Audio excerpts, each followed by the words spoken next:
A fájl megtekintése során látjuk tehát az oszcillogramot, illetve a spektrogramot is.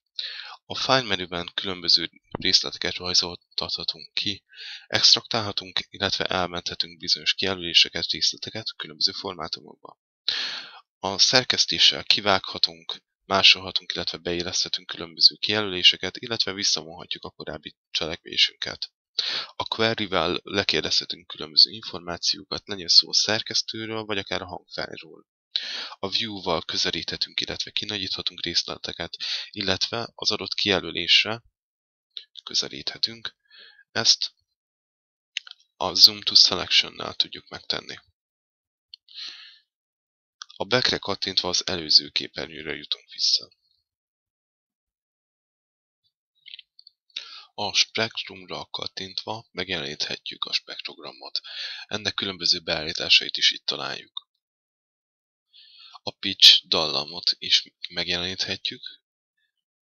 Ezt a show pitch menüpont alatt érjük el. Ilyen kék sávként jelöli a dallamot a program. Ezeknek is különböző beállításait megtaláljuk itt. Az intenzitás görbét is lekérhetjük, ezt egy sárga vonallal jelzi nekünk a program. Természetesen ennek is különböző beállítási lehetőségei vannak.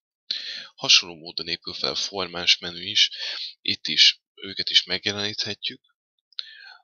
Különböző beállításokat eszközölhetünk, illetve az F1, F2, F3, illetve az F4 megnyomásával a megfelelő formásnak az adatait is lekérhetjük. Ezek bekapcsolásával ilyen szép piros pontok jelennek meg, ezek az úgynevezett formások. Érdemes tudni a kezeléssel kapcsolatban, a program kezelésével kapcsolatban, hogy milyen gyors billentyűket használhatunk. A bal gomb megnyomásával áthelyezhetjük a kurzort. A Ctrl, illetve az egér bal gombjának az egyidejű megnyomásával az intervallumot változtathatjuk a kijelölésnél. A bal gomb megnyomásával kijelölhetünk egy adott részt, a tabbal a kijelölésnek a lejátszását indíthatjuk el, az eszkel pedig megállíthatjuk ezt a lejátszást.